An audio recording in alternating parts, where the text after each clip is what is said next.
Did you know that women in Jamaica earn only 61 cents for every dollar a man makes? It's one of the worst gender pay gaps in the Caribbean.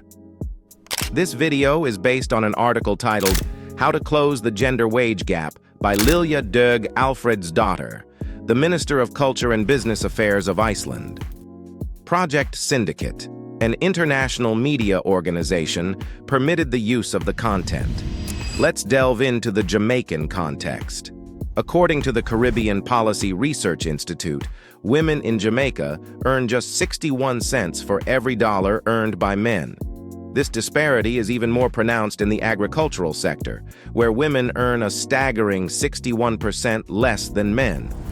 In 2023, Jamaica scored 0.89 in the Economic Participation and Opportunity area of the Global Gender Gap Index, indicating that women are 11% less likely than men to have equal economic opportunities. The Employment Equal Pay for Men and Women Act of 1975 is a crucial piece of legislation in Jamaica.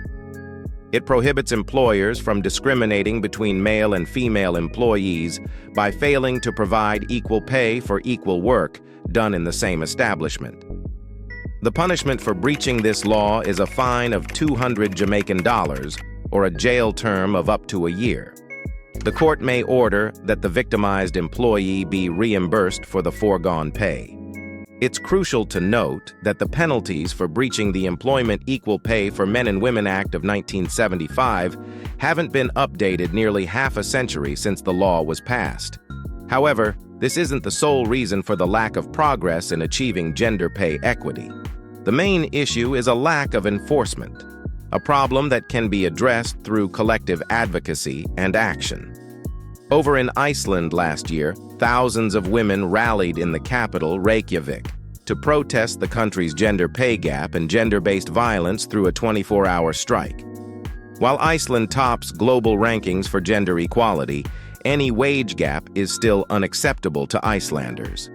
The country's Culture and Business Affairs Minister cites groundbreaking research by Nobel laureate Claudia Goldin showing how changing societal expectations helped dramatically narrow the gender pay gap in the 20th century United States. From 1967 to 1989, the share of young American women expecting to be employed at age 35 skyrocketed from just 33% to a remarkable 80%. Golden found that increased access to birth control was crucial, enabling women to delay marriage and child-rearing in order to devote themselves more fully to pursuing university education and envisaging independent career paths. If women have control over their fertility and see viable career opportunities, they are far more likely to invest time and effort in preparing for independent professional futures. However, Golden's long-term data reveals the remaining pay gap stalls and widens significantly around 10 years into careers.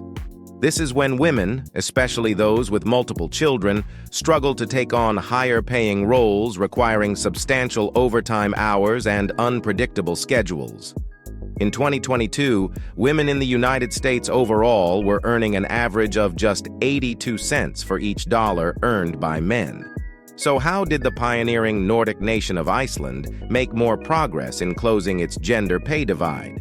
A key factor was the government's substantial investment in highly subsidized preschool childcare starting from age 2, at a minimal out-of-pocket cost of around $200 per month for most families. This policy removed one of the major barriers to mothers' full workforce participation. Second, Iceland mandated a full 12 months of paid parental leave for childbirth, with the total leave period split evenly between both parents. This ensures that new mothers will not be out of the workforce any longer than new fathers, preventing discrimination against hiring young women who won't require extended absences compared to men. Equally shared leave also helps establish both parents as engaged role models for their children from birth.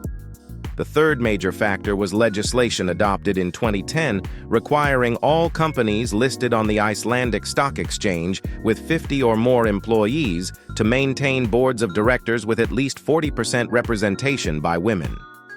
Since this gender quota was implemented, The share of women occupying leadership roles on corporate boards has increased markedly across the country.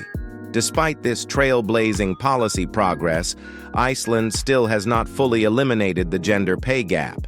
In 2019, an adjusted pay gap of 4.3% persisted for men and women doing identical work, solely due to gender discrimination.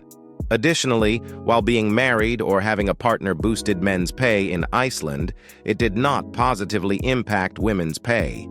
The number of young children under age 2 in the household had little to no effect on women's pay, while decreasing men's pay slightly, reflecting how women still shoulder a drastically unequal burden of unpaid household labor and childcare duties. Unacceptable levels of gender-based violence also remain. It was these enduring inequities that sparked last year's momentous women's strike in Iceland. Following in the footsteps of the nation's pioneering 1975 strike, where an astonishing 90% of Icelandic women participated to demonstrate just how indispensable their roles were to society's functioning.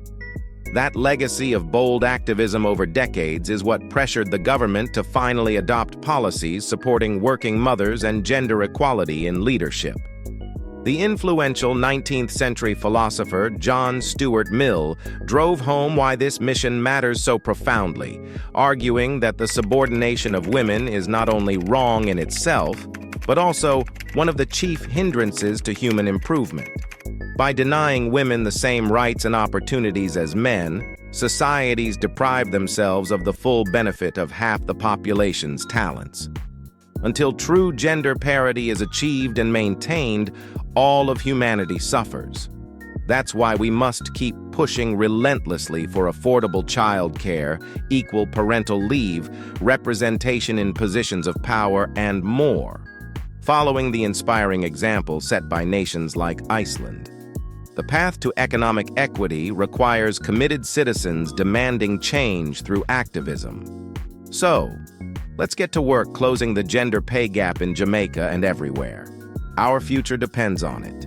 If you found this video valuable, kindly share it with someone and subscribe to Impacting Jamaica for more interesting content.